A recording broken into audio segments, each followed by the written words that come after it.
Green. Thank you, Mr. Speaker. Assalamu alaikum to you. And can I first of all say it's interesting to hear from John Hayes criticising a Green MP, and salam to you as well, criticising Green MP, who I thought he had highlighted some important issues. I know they disagree with this bill, but this party will be supporting this bill. But I thought Keith Locke did highlight some key issues in this bill, which I think hopefully when going through the select committee process that some of those issues will be fixed. But Mr. Speaker, this bill is an important bill to provide a consent-based service to allow both private and public sector agencies to check identity information. Now, I think I'm going to talk a little bit about later on about consent. I think the issue of consent is going to be very important, particularly when dealing with people like the migrant community and the people who are not that sure about why they have to give this information. So, some of those bullying tactics would be used on people to actually provide information which they may not want to give consent. But so that's going to be an important issue for a lot of people.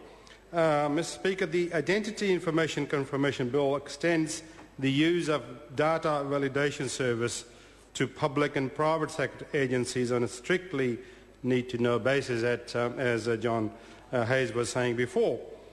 But there are privacy issues in there. I think that's where, as Ross Robertson was saying earlier, that we'll have to be very careful going forward in the select committee. Then when we hear from the Privacy Commissioner about some of these privacy issues in this area, we'll have to very closely listen to what the Privacy Commissioner has to say on this bill, because while it's important that we do this bill, and this is a kind of service which will be important for ensuring compliance with the anti-money laundering and counterfeiting against terrorism and those kind of issues. It's important for this bill to go forward. But those two issues, as I mentioned, in a consent, obtaining the consent from people, and also the privacy issue is going to be two key areas where we'll have to... That's right. So we have to, I think Ross Robertson said it rightly, that we got to listen to the Privacy Commissioner about this bill going forward. So we will be clearly looking to the Privacy Commissioner to their report. Now, Mr. Speaker, the identity fraud is a very serious and growing problem in New Zealand, and I got to say, we are supporting this bill for that purpose, and particularly we know some of these issues have risen recently in the election, in local elections as well, in Papatoi area, for example, and they could be related to some of these identity issues. So I think it's very important that this bill is very timely from that point of view as well. So the accessing of the Department of Internal Affairs information by private and public agencies proposed in this bill is facilitated by the digitisation of Department of Internal Affairs records, which was kick-started under the last Labour government. Now, the recent saga of David Garrett, the Jackal, shows how easy it is to commit identity fraud. And it's very unfortunate that, particularly from an ACT member who sort of believe in these kind of laws to make it very difficult for others to do these things. But now it's amazing. It's been said that that member actually made a passport, a second passport, if you like, but he never travelled overseas on that passport. It'll be interesting to, one day when it comes out, whether he actually used that second passport that he had. You can get out of New Zealand with your original passport, the real passport, but how about somebody using that passport overseas? how do you know if nobody used their passport, taken in the bag and used it overseas somewhere? So those are the issues which hopefully will come out one day and we all find out. But we're very keen to see and see if ACT Party will support this bill. They don't seem to support the notion of transparency and openness when it comes to their own MPs. But and I think it'll be interesting to hear. I see there's no ACT Party MP here, and see what they're going to do about. Can't refer to the absence of members.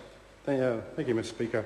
But we want to make sure that this bill, going forward, has the support of hopefully most of the political parties here.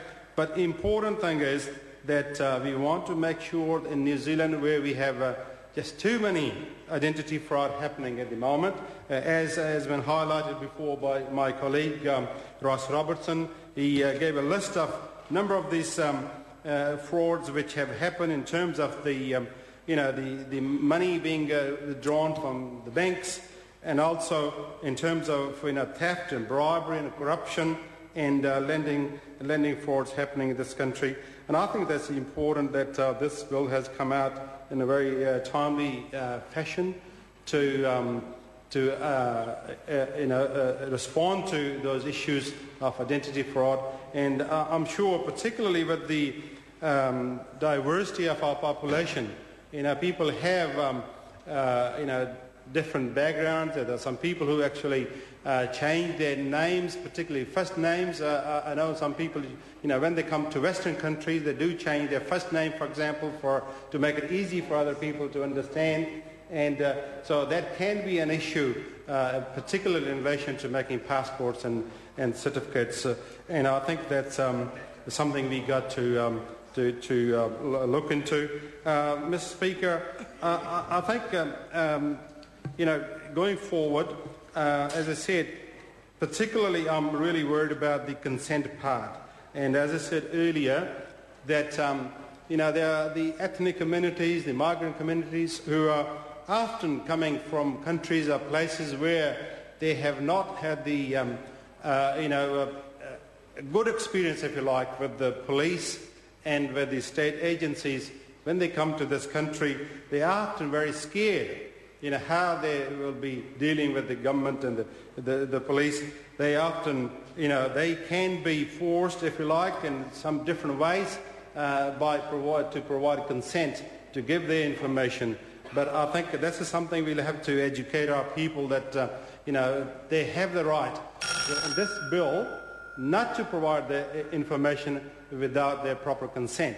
So I think that's important, and I'm sure members even across the other side of the House, they will be inviting and asking some of the migrant and ethnic community to make submission to this bill, because I think it's important for them particularly, and I know some of us, and I don't exactly 180 of them or something. And so Mr. Ross Robertson deals with them all the time, and he knows the vulnerability of those people, those who can't understand English very well, and they can be easily pushed into giving some consent which they otherwise may not want to do.